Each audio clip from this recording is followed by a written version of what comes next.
I prepared the nomination. I'm Joe Mankiewicz, and everyone at the table here are co-nominators. Maybe you want to announce yourself? Sure, I'm Jason Sherman. I'm Debbie Clack. I'm the historian at All Saints Tarsdale.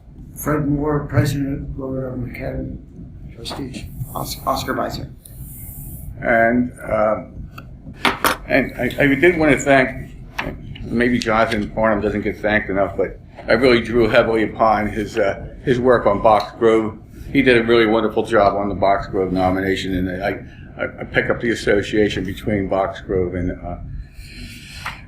the people who lived in Box Grove were actually also trustees of the Lower Dublin Academy. I did so much shifting around to try to, I made appendixes, just so you wouldn't have to go through all 108 pages. So any appendix, there was something to do with when the governor of Pennsylvania, Pennypacker, came down and he visited all of Holmesburg. He visited Thomas Holmes' grave. He visited the Pennypack Baptist Church, Byberry Meeting House. He did a tour of the whole Northeast Philadelphia, and it's actually in a lot of his writings. And it's in his collections in the state archives.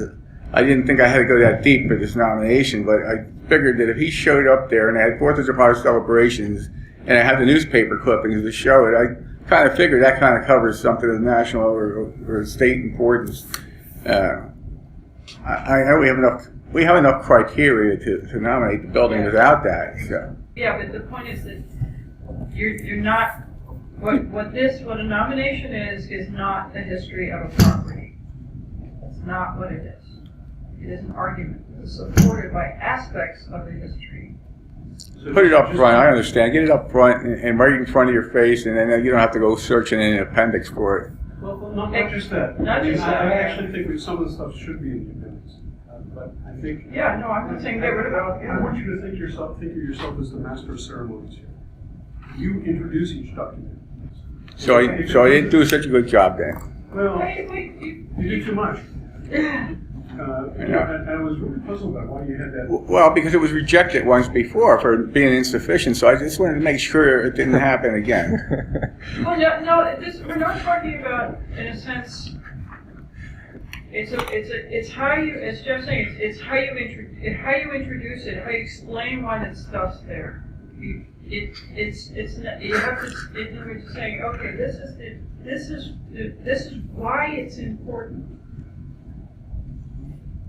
Well, I don't know. I thought I did all that. No, you did. I mean, but you did it. Saying do that on us. Yeah. I think it's shorter. It's better than the last one. But this is really great research, and it makes the case, and I think I'm convinced. I mean, I really like a lot of it. We were really lucky to be able to find so many old photographs in the library. Yeah, extremely impressive. And I was really struck by your finding that Duffield is the guy. That's what I said. These guys are my heroes. I mean, the thing is, I didn't realize in 2006 when I started taking pictures of this building that 10 years later I'd be nominating it, because all I really wanted to do was, I think people underestimate the power of beer. I think that almost every building you guys look at, I say, man, that would make a great brewery. But, you know, yeah, and that's what I thought when I first saw the place. But, I didn't realize the man just put $1 million into it, and he had no intention of making a brewery. And then, and he I just talked to him the other day. I don't think he's here today.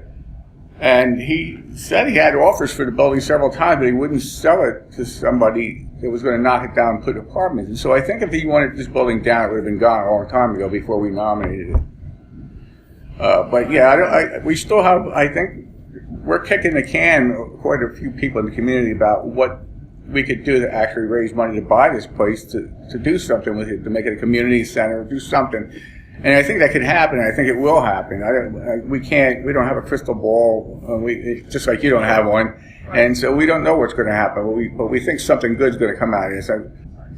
I will keep it short. And Okay. this is the minutes book from 1794 to 1894.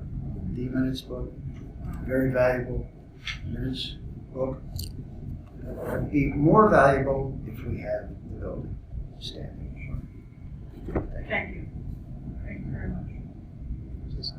Is there anyone from the public who wants to speak relative to this nomination?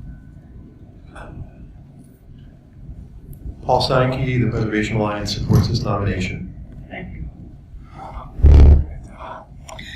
I might add that All Saints Tarsdale, founded in 1772, is the final resting place of many of the trustees of Lower Dublin Academy, including Edward Duffield. So me as the church historian, I fully support this nomination. Thank you. I just want to quickly add, we've been filming a documentary about these old buildings for the better part of a year. Everyone here is involved. And this building was featured as one of the most prominent, historically significant buildings in the area. So we're very happy that the Historic Commission is potentially nominating it, and you'll be duly noted for doing so. We appreciate that. I like the title of serendipitous researcher. Well, that's, you do find so many great things by accident. Phil, tons of words. Is there a discussion? Are we ready to make a motion? And I am slightly concerned about the amount of fabric that's gone, but, sorry. I move that the building at 3322 Willits Road be added to the Philadelphia Register of Historic Places under criteria A, B, C, D, I, and J. Second. All in favor? Aye. Thank you. Thank you. Joe, I gotta give you a